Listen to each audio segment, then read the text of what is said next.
स्वर्गात जाण्याचा मार्ग. आज आपण स्वर्गात जाण्याचा मार्ग पाहणार आहोत.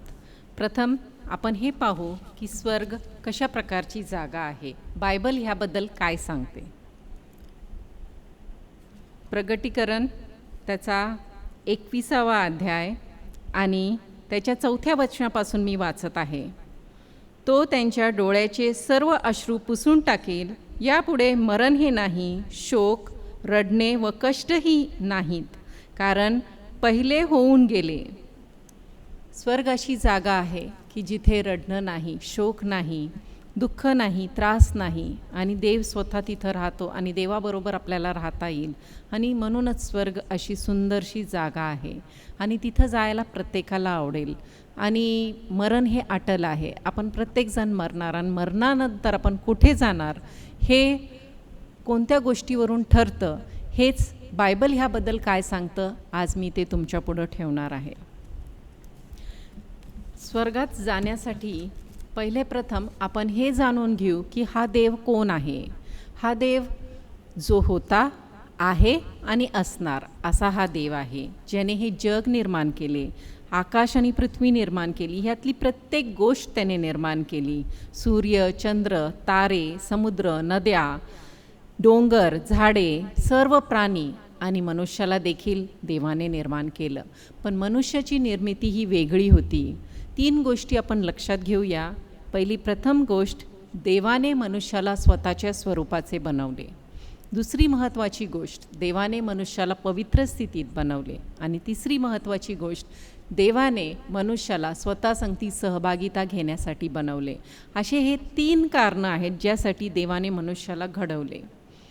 पण जो पहिला मनुष्य होता आदाम आणि त्याची बायको हवा, ह्यांना देवाने आदन भागेत ठेवलं आणि आज्ञा दिली की त्यांनी पूर्ण बागेची देखरेख करावी आणि सर्व झाडांचे फळं खावे, फक्त एक झाड, मधल्या झाडाचं फळ खाऊ नये, हे देवाने त्यांना आज्ञा दिली.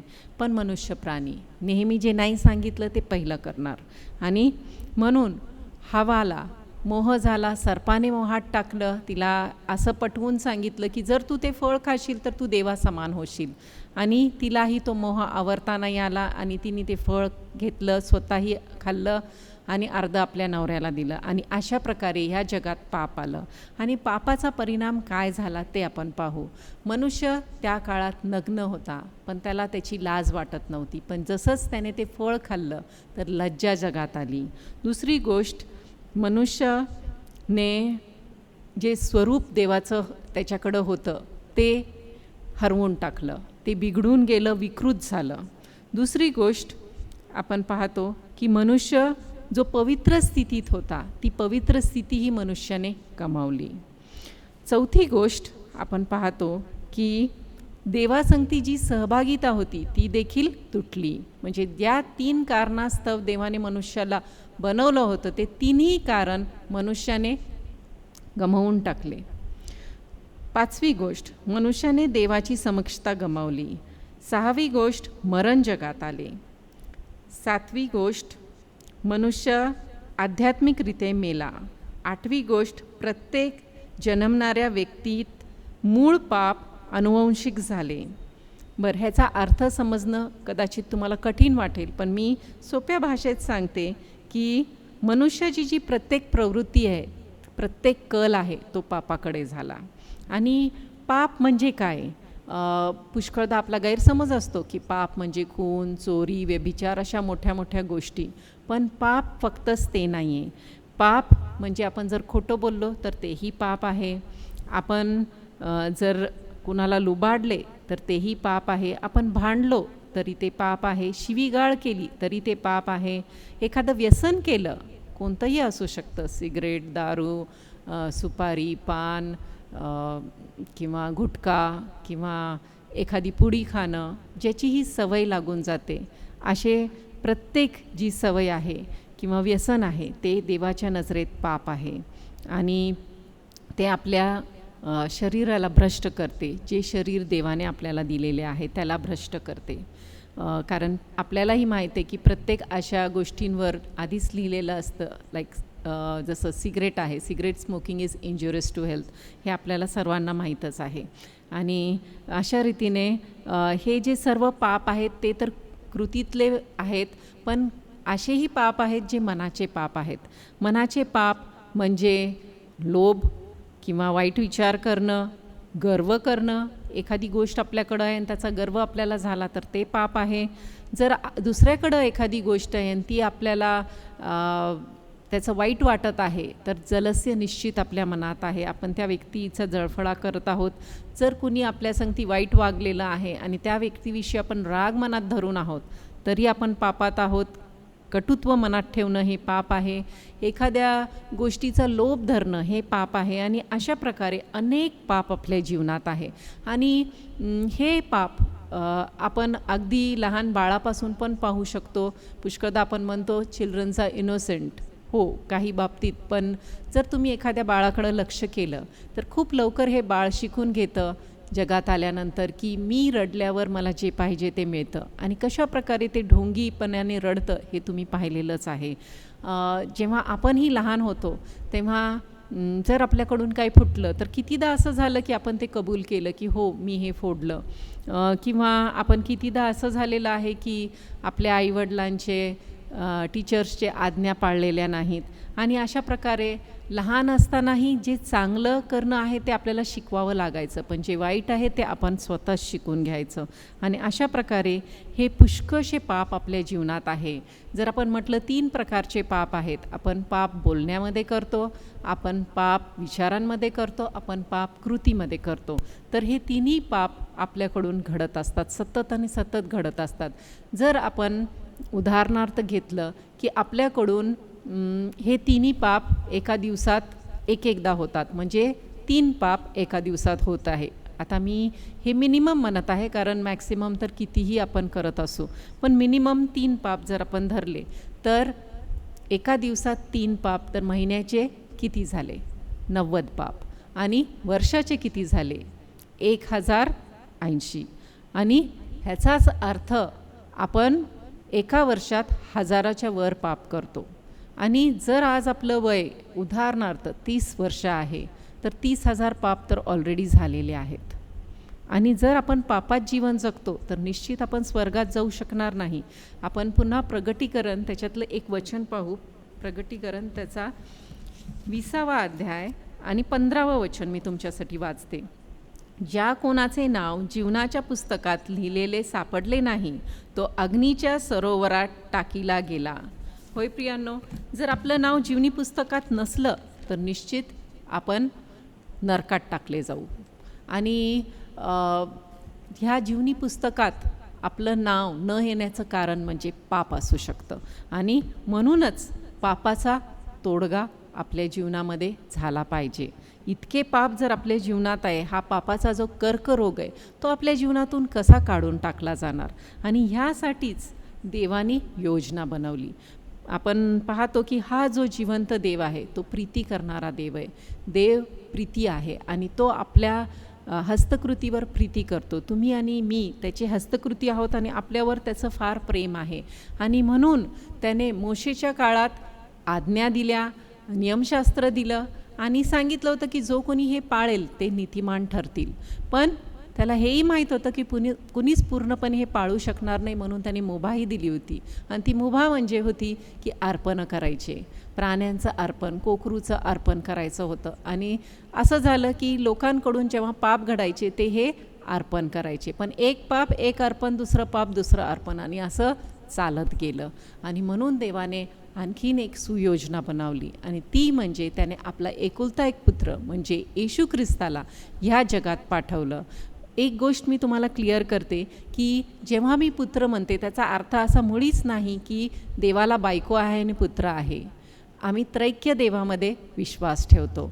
बायबल हे त्रैक्य देवाबद्दल सांगते. देव जो बाप, देव जो पुत्र आणि देव जो पवित्र आत्मा, अशा त्रैक्य देवावर आम्ही विश्वास ठेवतो. आणि हा जो देव आहे त्याने येशू ख्रिस्ताला ह्या जगात मानवाच्या रूपाने पाठवलं. 2000 वर्षापूर्वी येशू ख्रिस्ताने ह्या जगात जन्म घेतला. मरियेचे द्वारे तो ह्या जगात आला.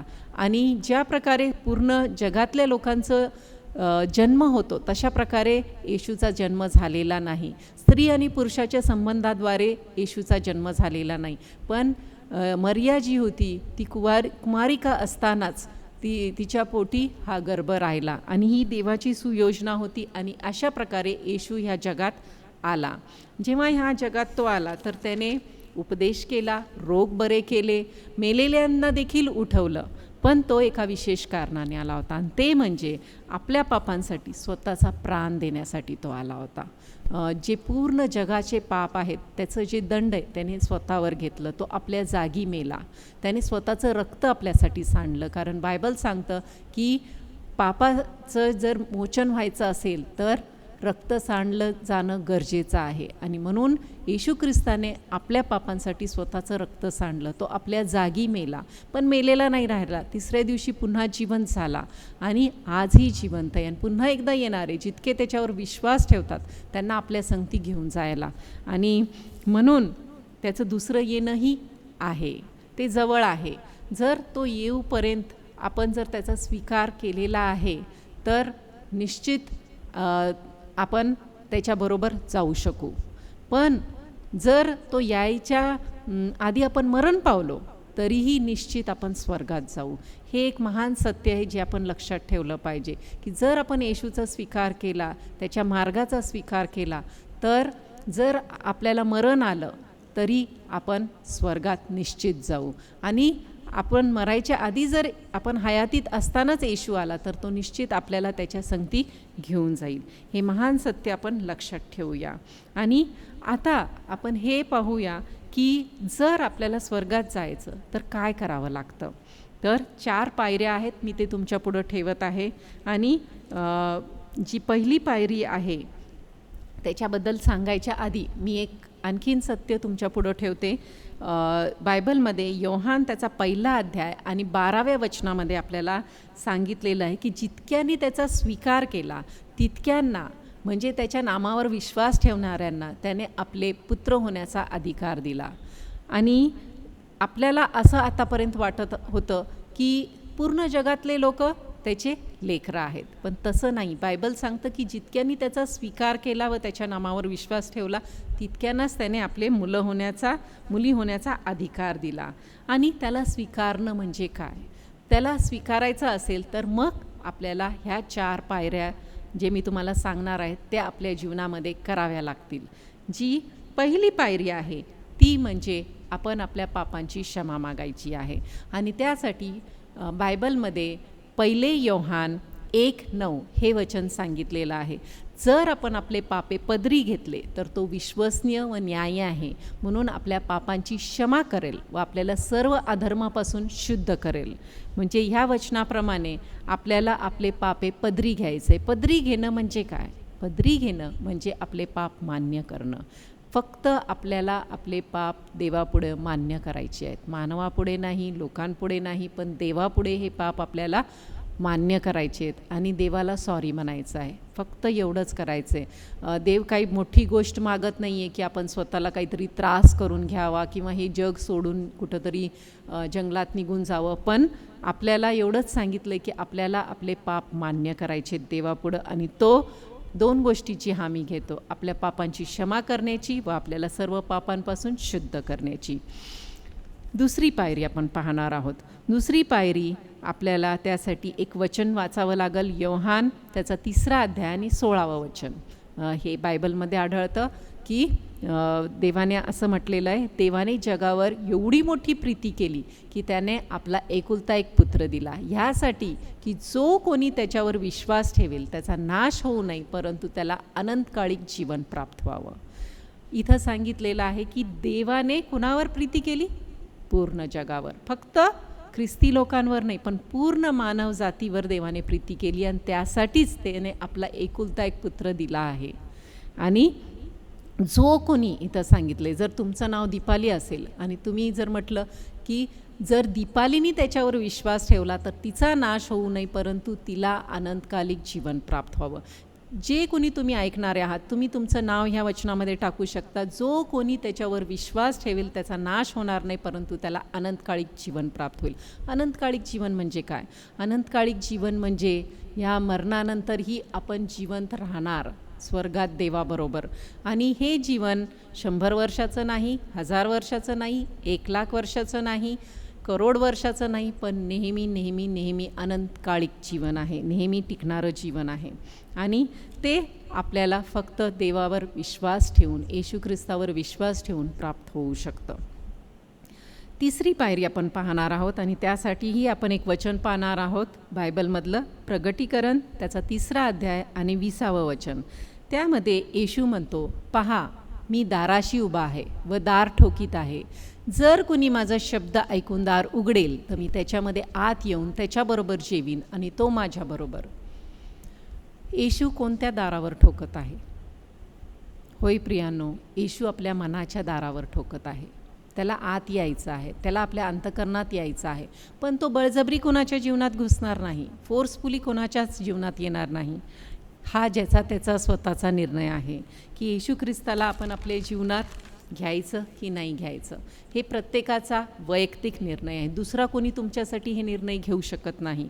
हा तुमचा स्वतःचा निर्णय असणार आहे की मला येशू ख्रिस्ताला माझ्या जीवनात घ्यायचं आहे. आणि आणखीन एक गोष्ट मी तुमच्यापुढं ठेवते की ख्रिस्ती लोकांना देखील हा निर्णय घ्यावा लागतो. प्रत्येक जी व्यक्ती आहे ह्या जगातली, त्या प्रत्येकाला हे निर्णय घ्यायचा आहे की मला येशू ख्रिस्ताला माझ्या अंतःकरणात आमंत्रण द्यायचं आहे की नाही द्यायचं. हा ज्याचा त्याचा स्वतःचा निर्णय आहे. जर एखादी ख्रिस्ती व्यक्ती आहे, ती प्रार्थना करते, चर्चला जाते, पण त्यामुळे येशू ख्रिस्त त्या व्यक्तीच्या जीवनात आहे असं मुळीच होत नाही. जोपर्यंत एखादी व्यक्ती येशू ख्रिस्ताला आपल्या जगात जीवनात येण्याचं आमंत्रण देत नाही, तोपर्यंत येशू आत येणार नाही. आणि म्हणून ही जी 3री पायरी आहे तीही महत्त्वाची आहे की आपण येशू ख्रिस्ताला म्हणणं की हो येशू, माझी इच्छा आहे की तू माझ्या जीवनात ये. आणि येशू तुमच्या जीवनात येऊ शकतो. 4थी पायरी आपण पाहू आणि ही पण महत्त्वाची पायरी आहे. ही म्हणजे आपल्या जीवनाचं समर्पण देवाला करणं. आपण आतापर्यंत आपल्या इच्छेप्रमाणे जगलो, पण आपल्याला जेव्हा आपण हा निर्णय घेतो की मला येशूच्या मागं चालायचं आहे, तर ह्या निर्णयासंगती आपण आपली जी स्व इच्छा आहे तीही देवाला देऊन टाकतो. आणि त्यासाठी आपण एक महत्त्वाचं वचन पाहणार आहोत. मत्तई त्याचा 16वा अध्याय आणि 24वे वचन. मग येशूने आपल्या शिष्यास म्हटले, माझ्या मागे येण्याचे कोणाच्या मनात असेल तर त्याने आत्मनिग्रह करावा व आपल्या वधस्तंभ उचलून घेऊन मला अनुसरावे. ह्या वचनामध्ये 2 गोष्टी महत्त्वाच्या सांगितलेल्या आहेत की जर येशूच्या मागं येण्याचं आपल्या मनात आहे तर आपल्याला आत्मनिग्रह करायचा. आत्मनिग्रह करणं म्हणजे स्वतःचा नाकार करणं, स्वतःची इच्छा बाजूला ठेवून देवाची इच्छा करणं. आणि दुसरी जी बाब इथं सांगितलेली आहे, आपला वधस्तंभ उचलून चालणे म्हणजे त्यागाचं जीवन जगणे, येशूसाठी सहन करणे. आणि हे आपल्याकडून देव अपेक्षा करतो. येशूच्या मागं चालणं म्हणजे हे करणं. पण त्यासाठी आपल्याला येशूने 2 उदाहरणं देखील दिलेत आणि माझी इच्छा आहे की तुम्ही हे 2 उदाहरणं निश्चित ऐकावे आणि ह्याबद्दल विचार करावा. हे उदाहरणं आपल्याला बायबलमध्ये लूक त्याचा 14वा अध्याय आणि 27 ते 33 ह्यामध्ये आढळतं. जो कोणी आपला वधस्तंभ घेऊन माझ्या मागे येत नाही त्याला माझा शिष्य होता येत नाही. बुरुज बांधावयाची इच्छा असता पहिल्याने बसून व खर्चाचा अंदाज करून आपल्याजवळ तो पुरा करण्या इतका ऐपत आहे की काय हे पाहत नाही असा तुम्हात कोण आहे? नाही तर कदाचित पाया घातल्यावर त्याच्याने तो जर पुरा करवला नाही तर सर्व पाहणारे लोक त्याचा उपहास करून म्हणतील, हा मनुष्य बांधू लागला परंतु ह्याच्याने तो पुरा करवला नाही. इथं जो पहिलं उदाहरण दिलेलं आहे ते म्हणजे बुरुज बांधण्याचं आहे. आणि कोणीही जर बुरुज बांधायचं आहे, घर बांधायचं आहे तर काय करतं? पहिलं बसून हा विचार करतं की मला घर बांधता येईल इतकं माझ्याकडं पैसे आहेत का, माझी ऐपत आहे का. आणि मग बांधायला सुरू करतात. नाही तर काय होईल, अर्धवट बांधलं जाईल आणि ते तसंच पडून राहील आणि मग येणारे जाणारे हसून म्हणतील की ह्याने बांधायला सुरू केलं पण कंप्लीट करू शकला नाही. ह्या उदाहरणावरून येशू आपल्याला सांगत आहे की जर माझ्या मागं तुम्हाला यायचं आहे तर आधी विचार करा की तुम्ही त्याच्या मागं चालायला तयार आहात का. हे उदाहरण ज्या ठिकाणी लिहिलेलं आहे, इंग्लिश बायबलमध्ये खूप सुंदर टायटल आहे, कॉस्ट ऑफ डिसायपलशिप. म्हणजे तुम्ही ही जी किंमत आहे ती भरायला तयार आहात का. दुसरं उदाहरण आपण पाहू. दुसरं उदाहरण 31व्या वचनापासून पुढे, लूक त्याचा 14वा अध्याय 31पासून पुढे आपण पाहतो. अथवा असा राजा कोण आहे की तो दुसऱ्या राजाबरोबर लढाई सामना करण्यास निघाला असता पहिल्याने बसून विचार करीत नाही की जो 20,000 घेऊन मजवर येतो त्याचवर माझ्याने 10,000 निशी जावेल काय. जर नाही तर तो दूर आहे, तोच वकिलास पाठवून सल्ल्याचे बोलणे लावितो. दुसरं उदाहरण काय आहे. दुसरं उदाहरणमध्ये सांगितलेलं आहे की एखादा मनुष्य आहे ज्याच्याकडं 10,000, एखादा राजा आहे ज्याच्याकडं 10,000 सैनिक आहेत, पण पुढचा जो व्यक्ती त्याच्यावर चालून आलेला आहे शत्रू, त्याच्याकडं 20,000 सैनिक आहे. आणि म्हणून ह्या राजाला हा विचार करावा लागेल की 10,000 घेऊन मी 20,000वर चढाई करू शकेल का. जर नाही तर त्याने काय करायचं आहे, वकिलाला पाठवून सल्ल्याचे भाषण करून घ्यायचे, पीस करून घ्यायचे.